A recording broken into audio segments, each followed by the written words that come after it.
इस वीडियो में हम बात करेंगे कि जो MD CAT 2022 का पेपर था वो कैसा पेपर था, वो एग्ज़ाम कैसा था, वो कैसा टेस्ट आया, मुश्किल था, आसान था, ठीक है, अजीब था, बुरा था, क्या था, ठीक है। और इससे पहले मैं आपको एक बात यानी कि करना चाहूँगा कि अगर इस वीडियो में कोई बात आपको बुरी लगे, कोई आपको हर्ट करे, तो मैं माफ़ी मांगता हूँ आपसे पहले ही। मेरी इंटेंशन आपको हर्ट करना या आपको टारगेट करना या आपको बुरा भला कहना नहीं है, ठीक है, बल्कि मेरी इंटेंशन ये है कि आप जो अभी जिनका MD CAT नहीं हो सका, वो बहुत अजीब सी सिचुएशन में है, मेरी इंटेंशन ये है कि वो अपनी लाइफ में आगे चल सकें, ठीक है। वो ऐसा पर्सपेक्टिव इख्तियार करें, ऐसा पर्सपेक्टिव बोलें कि वो अपनी लाइफ में आगे चल सकें, वो यहाँ पर बैठ के बस रोते धोते ही ना रहें, ठीक है। तो ये मेरी इंटेंशन है इस वीडियो को बनाने की, इसमें जो बातें मैं करूँगा उनको करने की। और जो सिलेबस के में से बाहर से MCQs थे, ठीक है, वो अब उनके बारे में मैं कुछ नहीं कह सकता, ठीक है। एक तो ये है कि होंगे और शायद हैं भी सही, ठीक है, लेकिन बच्चे अब कुछ क्लेम करते हैं कि 5 थे, कुछ क्लेम कर रहे हैं कि 10 थे, कुछ अब देखें ना, जैसे अब मैंने एक पोस्ट की पूछा कि कितने MCQs आउट ऑफ सिलेबस थे, तो किसी ने कहा उसमें 4 ऑप्शंस दिए। अब अगर कोई एक पार्टिकुलर नंबर होता तो वो एक मतलब करता, वो ऑप्शन मतलब होता सारा, लेकिन अब सब ऑप्शंस में कुछ ना कुछ रिप्लाई दिया गया है, यानी कि कुछ ने कहा कि 0 से 5 तक थे, कुछ ने कहा कि 5 से 10 तक थे, कुछ ने कहा 10 से 15 थे, कुछ ने कहा है कि 15 से 20 थे। तो अब ये 4 डिफरेंट ओपिनियंस हैं बच्चों के। हाँ, ज़्यादा ने ये कहा कि 15 से 20 थे, ठीक है, लेकिन कुछ लोग ये भी कह रहे हैं कि स्टूडेंट्स यानी खुद कह रहे हैं कि इतने थे, मतलब उनके भी डिफरेंट ओपिनियंस हैं कितने MCQs आउट ऑफ सिलेबस थे।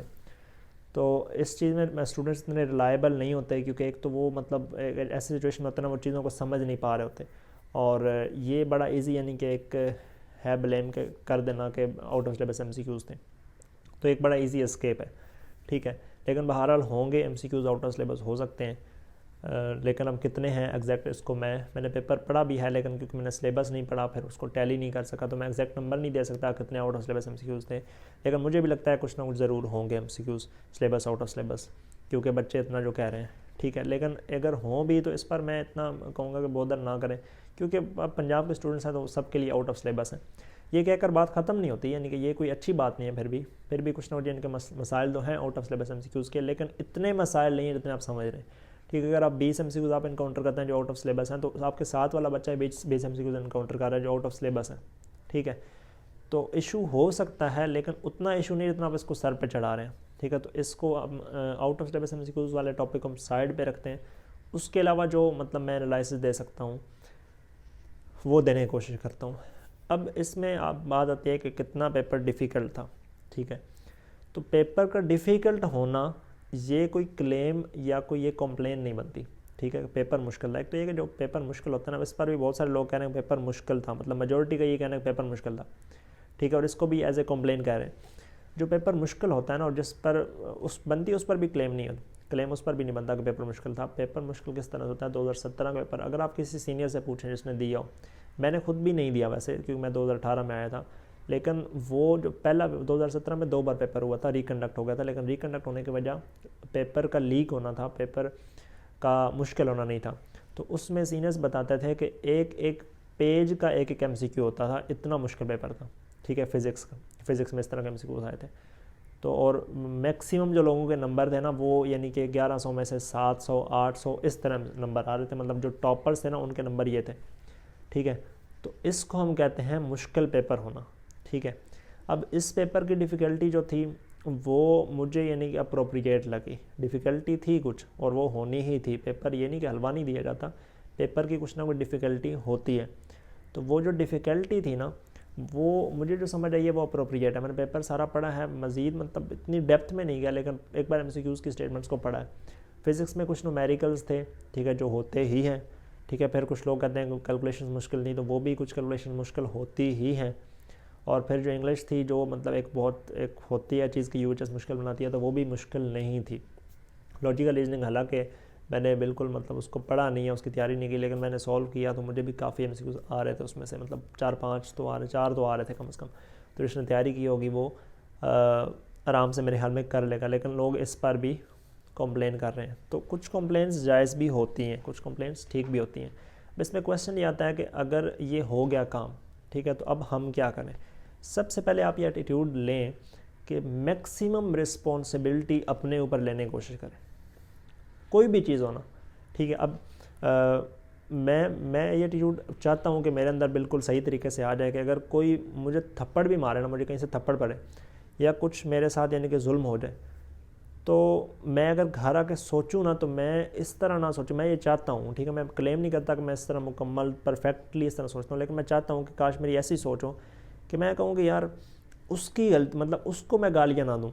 मैं इस तरह सोचूँ कि यार मैंने कोई पास्ट में इस तरह का किया होगा बुरा काम, ठीक है, कि कोई गुनाह किया होगा, इस तरह कोई नाफरमानी की होगी, ज़रूर की होगी, जिसकी सज़ा मुझे ये मिली, ठीक है। तो अब वो बंदा, उसके लिए कुड़न मेरे दिल में ख़त्म हो गई अगर मैं इस तरह सोचूं तो, अगर हम इस तरह से सोचें तो, ठीक है। तो अगर बज़ाहिर देखने में तो उस बंदे ने थप्पड़ मारा, गलती तो उसकी है, लेकिन अगर हम इस तरह का एटीट्यूड इख्तियार करें तो चीज़ें हमारे लिए आसान होंगी। जितने हम ज़्यादा अपने दिल में ग्रेजेस पालेंगे गवर्नमेंट के लिए, इसके लिए, उसके लिए, ठीक है, तो उतना हम यानी कि कुड़ते रहेंगे, हेल्पलेस फील करेंगे, हम कहेंगे यार मैं तो बड़ा मज़लूम हूँ। जितना आप अपने आप को, माइंड को बताएंगे कि आप मज़लूम हैं, आप हेल्पलेस हैं, आपकी गलती नहीं थी, आपके साथ बहुत जुल्म हो गया, उतना आप गिरते जाएंगे, आप वीक होते जाएंगे, वीक होते जाएंगे, वीक होते जाएंगे, उतना आपके लिए सर्वाइव करना। देखें, अब एमडी कैट आपका फ़ेल हो गया, तो इसका मतलब क्या है कि बेशक जितना भी आपके साथ जुल्म हुआ, जितना भी हुआ, मैं कहता हूँ कि मैं सारी बातें मान लूँ कि बहुत बुरा तरीन टेस्ट था, जितना भी बुरा तरीन टेस्ट था, अब आपने क्या आगे लाइफ में चलना नहीं है, कुछ ना कुछ करना है ना। किसी ने 3 साल रिपीट किया, अब क्या उसने आगे नहीं लाइफ में चलना। तो अगर उसका ये एटीट्यूड रहेगा कि भाई वो दुनिया का मज़लूम तरीन इंसान है, एक तो ये चीज़ भी समझा करें कि आप अकेले नहीं हैं। जब बंदे को ये लगता है कि मैं अकेला हूँ, मेरी प्रॉब्लम यूनिक है, तो उसको लगता है कि यार बड़ा मज़लूम है वो।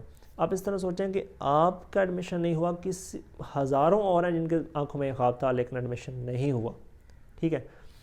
फिर ये भी इस तरह भी सोचें कि बुरा वक्त भी गुजर जाता है, ठीक है। हज़ारों लोग ऐसे थे जिन्होंने एमडी कैट दिया, उनका एडमिशन नहीं हुआ, फिर आगे लाइफ में मूव ऑन कर जाते हैं, तो आप भी मूव ऑन कर जाएंगे।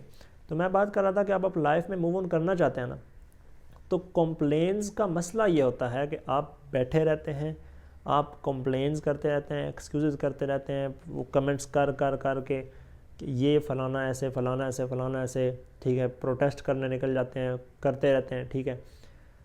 आप कुड़ते रहते हैं, अगलों को कुछ नुकसान नहीं होता, आप अपनी मतलब अपने आप को डिस्ट्रॉय करते हैं, अपनी सेल्फ इस्टीम को ख़राब करते हैं, अपनी एनर्जी वेस्ट करते हैं, ठीक है। आप इस तरह सोचें कि यार ठीक है, बस जो होना था हो गया, ठीक है, अपना ही कोई मतलब करतूत होगा गलत। ये बात थोड़ी सी सख्त है, हो सकता है कई लोगों को बुरी लगे, हैं हमारा क्या मतलब, ये अच्छा है बंदा, कि ये हमें ब्लेम करना शुरू हो गए। आपको मैं ब्लेम नहीं कर रहा, मैं आपको ये कह रहा हूँ कि आप रिस्पॉन्सिबिलिटी लेंगे, आपका फ़ायदा है। आप रिस्पॉन्सिबिलिटी नहीं लेंगे, आप पढ़ लें इस बारे में कि जो विक्टिम पर्सनैलिटीज़ होती हैं, जो पर्सनैलिटीज़ चीज़ों को इस तरह से देखती हैं कि दूसरों ने गलत किया, उसने गलत किया, उसने गलत किया, वो पर्सनैलिटीज़ उतनी प्रोग्रेसिव नहीं होती, या ये टेंडेंसी इतनी अच्छी टेंडेंसी नहीं है। जो लोग जो कुछ भी हो उसकी रिस्पॉन्सिबिलिटी खुद ले लें और ये कहें कि चलो जिसने जो कर दिया ठीक है। अब किसी बॉडी ने, मेडिकल की बॉडी ने, किसी ने टेस्ट लिया, यूएचएस ने टेस्ट लिया, उन्होंने फ़र्ज़ करो मिसाल के तौर पर उन्होंने आपके साथ गलत कर दिया। अब आप जो अपना टाइम वेस्ट कर रहे हो, आप जो कुड़ रहे हो, आप जो अपनी लाइफ को मतलब इतना वो अजीब कर रहे हो, तो फिर आपने भी अपने साथ अच्छा तो कुछ नहीं ना किया। अगर किसी ने आपको थप्पड़ मारा और आपने कुड़ कुड़ के उसमें 1 हफ़्ता गुजार दिया, उसने थप्पड़ मार के नुकसान किया, आपने 1 हफ़्ता उस चीज़ को सर पे चढ़ाया, उस 1 हफ़्ते में टेंशन ली इतनी ज़्यादा, 1 हफ़्ता अपना वेस्ट किया, तो आपने अपने साथ कौन सा अच्छा किया, ठीक है। तो ये डिबेट प्रोटेस्ट वाली, ठीक है, रिकंडक्ट करवाएंगे, ठीक है, बहुत गलत हो गया, ये हो गया, ये चीज़ें मतलब इस तरह से बिल्ट हो चुकी हैं ना कि होता कुछ नहीं है, ठीक है। तो लाइफ में अब आप सोचें कि अब हमारे हाथ में क्या है। अब ये है कि एमडी कैट तो हो गया, एडमिशन नहीं हुआ, अब जल्द अज जल्द अगर मैंने रिपीट करना है मैं रिपीट करूं, अगर मैंने किसी और फील्ड की तरफ जाना है मैं एक नया स्टार्ट लूं, ठीक है। मैं समझूं कि हाँ मैंने इस चीज़ को ट्राई किया। आप यकीन माने कई ऐसी चीज़ें होंगी जो बहुत अच्छी लग रही होंगी आपको, लाइफ में बहुत अच्छी लग रही होंगी। अब देखो, एक बंदा है, उसको अपनी वालदा से इतनी मोहब्बत होती है, उसकी वालदा का इंतकाल हो जाता है, अब इतनी जिस चीज़ से मोहब्बत है और उसको आपसे मोहब्बत है, उस चीज़ की जब आपसे सेपरेशन होगी, अब आप क्या कर सकते हो। तो लाइफ में तो ऐसे ऐसे फेजेस भी आते हैं, ठीक है। एमडी कैट से आपको इतनी मोहब्बत तो नहीं होगी जितनी आपको अपनी वालदा से, लेकिन जब आपकी वालदा भी आपसे जुदा हो जाती हैं, कई लोगों की हो गई होंगी, ठीक है, या कोई बच्चे होते हैं जो जिनकी पहले डेथ हो जाती है, ठीक है, तो वालदा से उसका बेटा या बेटी जुदा होगी। तो लाइफ तो ऐसे ऐसे फेजेस दिखाती है। तो हम इन चीज़ों को अगर पकड़ कर पूरी ज़िंदगी ये नहीं है कि इन चीज़ों को हम साथ में पाल लें, ठीक है। तो पालना कोशिश करें, कोई चीज़ आप पाल लें नहीं, पालने से मतलब यह है कि उसको अपने साथ फिक्स ना कर लें कि ये मेरी रियलिटी है। किसी चीज़ को अपनी रियलिटी ना बनने दें। एमडी कैट फेलियर का टैग अपने ऊपर ना लगने दें, ठीक है। अपने आप को फेलियर ना समझें, ठीक है। आप मूव ऑन करें, आप किसी और फील्ड की तरफ जाएं, अपना पर्पज़ ढूंढें। आपको अपनी लाइफ में, मैं अक्सर ये बात करता हूँ कि आपको अपनी लाइफ में कुछ आपका पर्पज़ समझ आ जाएगा। अगर एक चीज़ आप अल्लाह पर तवक्कल रखें ना, कि एक चीज़ अगर मुझसे जुदा की गई है, ठीक है, तो अब जैसे रात को, छोटी सी मिसाल है, रात को मैंने खाना मंगाया तो उसके साथ चाय नहीं आई, तो मैंने फ़ौरन एक बार मुझे चाय बड़ी पसंद है, तो मुझे एक बार फील हो यार चाय नहीं आई यार, ठीक है। लेकिन मैंने इस तरह सोचा कि यार इस वक्त हो सकता है अगर मैं चाय पीता तो मुझे अच्छा ना फील होता, ठीक है, और मैं उसके बाद फ़ौरन शायद सो जाता, तो कुछ मेरी हेल्थ को वो नुकसान देती। तो मैंने कहा चलो यार ठीक है, अच्छी बात नहीं है। तो इस तरह आप सोचें कि अगर कोई चीज़ आपको नहीं दी गई तो आपके फ़ायदे के लिए होगी। अगर आपको, अब जैसे चीनी है, अब एक आम बंदा खाता है उसको बड़ी पसंद आती है, ठीक है, शुगर है, आम बंदा खाता है उसको बड़ी पसंद आती है, मीठी लगती है। एक बंदा जिसको डायबिटीज़ है वो खाता है, उसके लिए वो मुज़र है, उसके लिए वो नुकसानदेह है। सेम चीज़ है, एक को फ़ायदा दे रही है, एक को नुकसान दे रही है। तो आप इस तरह समझें कि यार एमडी का चलो अच्छी चीज़ होगी, डॉक्टरी अच्छी चीज़ होगी, लेकिन शायद मेरे लिए नहीं होगी, ठीक है, मेरे लिए कुछ और रोल होगा जो मैंने इस दुनिया में प्ले करना है, इस वर्ल्ड में प्ले करना है, सोसाइटी के लिए प्ले करना है। ये मिसकंसेप्शन है कि आप सिर्फ एमडी कैट के ज़रिए, एमबीबीएस के ज़रिए ही पैसे कमा सकते हैं, सिर्फ इसके ज़रिए आप खुश रह सकते हैं, सिर्फ इसके ज़रिए आप लाइफ में कोई आप अच्छा परफॉर्म कर सकते हैं। ये मिसकंसेप्शन है। You will find your role in this world.